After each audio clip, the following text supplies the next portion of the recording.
A nuclear weapon and a power plant start with the same machine, same material, but the only difference between a light bulb and a mushroom cloud isn't the technology, it's time, and the machine itself has no idea when to stop. Straight out of the ground, uranium isn't usable. In its natural form, it can't run a reactor. Most of it is U-238, stable and inert. What you need is U-235, and there's very little of it. So it all begins with one step, enrichment. No reactions or transformation, just separation. Two nearly identical atoms, same chemistry, same behavior, only difference, mass. And that difference is enough. The machine that does this is simpler than you'd expect. A centrifuge. It's a machine you'd recognize from a high school science lab.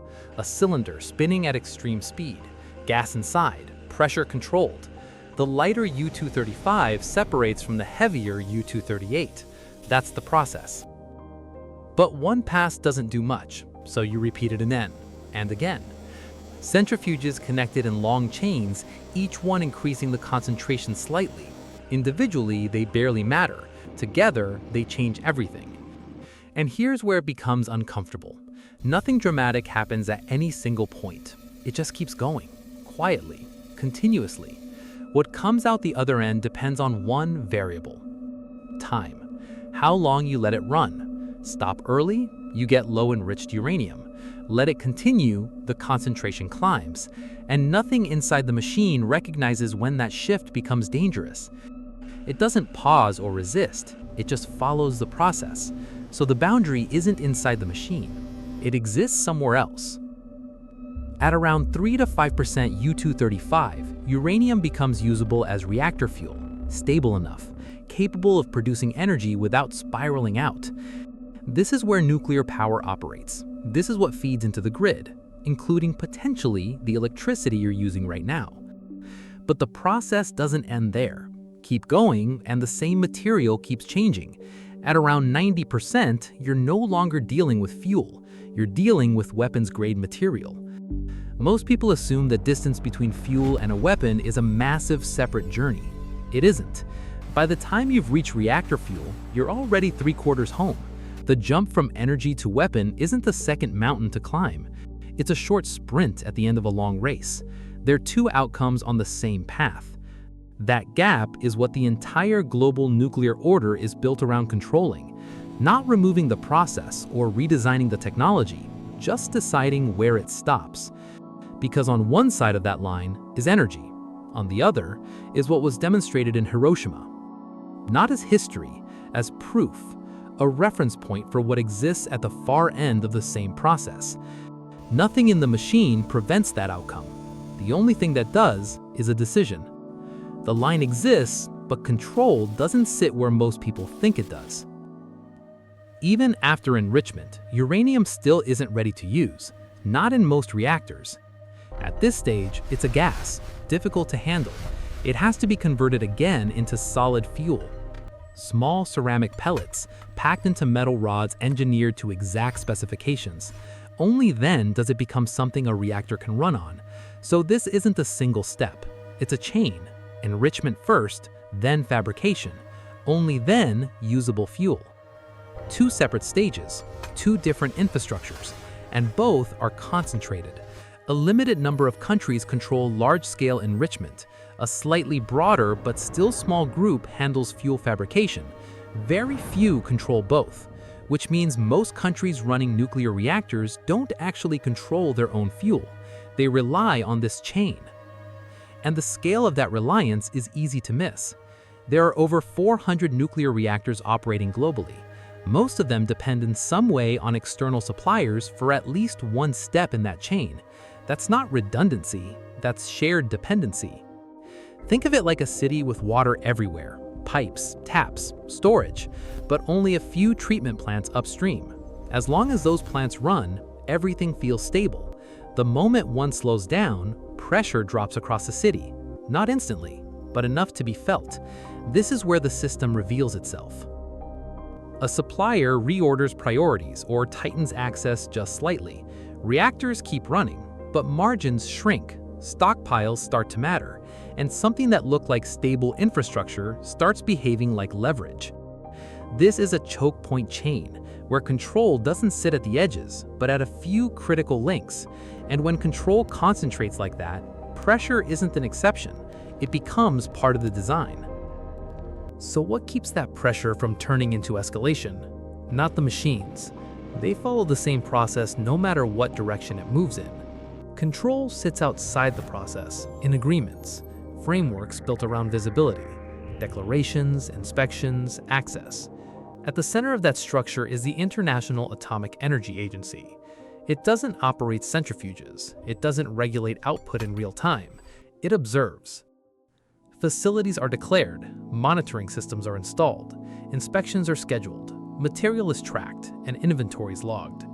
On paper, it looks comprehensive, and under normal conditions, it works, but only under one assumption, that the system allows itself to be seen.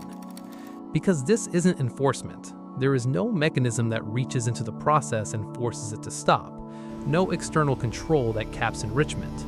Control comes from visibility. This is the only brake that exists, and it isn't mechanical. It works by making the process observable. At best, it can detect. At best, it can report. And even that depends on access. Inspectors can only verify what they're allowed to enter. They can only measure what is declared. They can only confirm what is shown, which means the moment visibility changes, the system degrades, quietly, until the line it was built to monitor is no longer actively enforced, just assumed. What happens next isn't failure. It's a slow deformation. A supplier begins to treat fuel differently, not just as infrastructure, but as influence.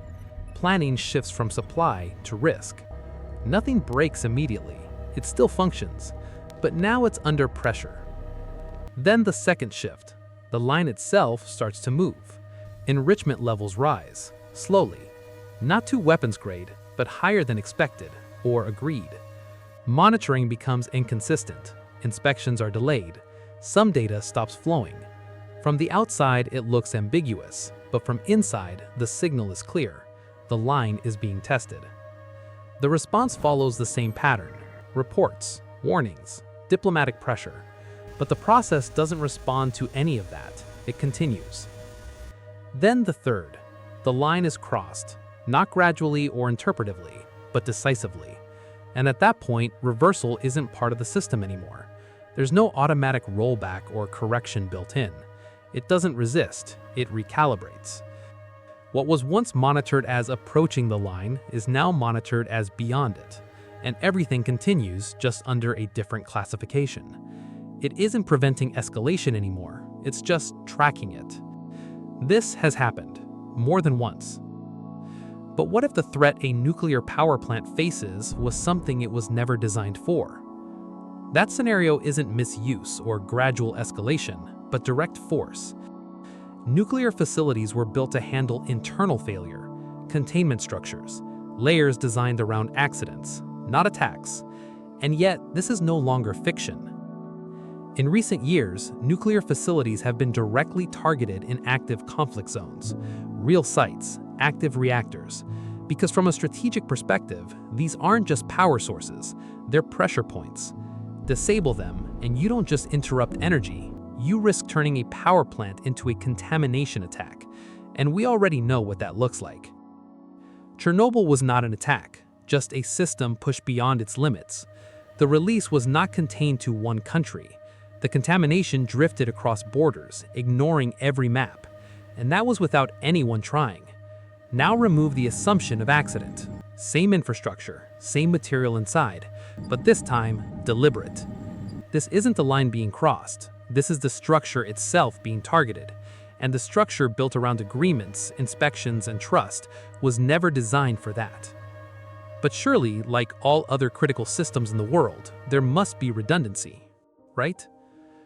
Most critical systems are designed with fallback paths. If one route fails, another takes over. Power grids reroute, networks redirect, supply chains adjust. This one doesn't. There's no flexible global reserve of enrichment capacity waiting to activate. No distributed network of fabrication plants ready to absorb disruption quickly. What exists is what the world depends on, and expanding it isn't simple. It's restricted, it's sensitive. So when pressure builds, there's nowhere for it to go, no alternate path. But that's only half the constraint. The other half is what gets left behind: spent fuel. Used reactor fuel doesn't disappear, it accumulates. Highly radioactive, long-lived. Temporary storage exists. Permanent, globally solutions don't. To put that in perspective, some of this material will remain hazardous longer than any civilization in recorded history has lasted. This is the time trap, where the output doesn't end when the process stops. It continues, indefinitely. So it's locked in both directions. You can't scale it freely, you can't shut it down cleanly, and you can't fully resolve what it produces. And this isn't an abstract vulnerability. It sits at the center of the world's largest economy. The United States pioneered this technology, building the first machines, drawing the first lines, and establishing the global order. In 1985, it controlled over 60% of the world's enrichment capacity. Today, only 2 operational enrichment sites remain in the country, and only 1 operates at a major commercial scale. About 1/5 of America's electricity comes from nuclear power, and to feed that grid, the pioneer became a customer. For years, roughly 1/4 of America's enriched uranium imports came directly from Russia's state nuclear sector. Even as geopolitical lines hardened, the shipments kept flowing. And the trap is tightening. The next generation of advanced reactors, backed by tech giants pouring billions into nuclear to power artificial intelligence, require an even higher enrichment level of U-235, a fuel the domestic infrastructure cannot mass produce. The fuel rods inside American reactors aren't immune to the leverage described upstream.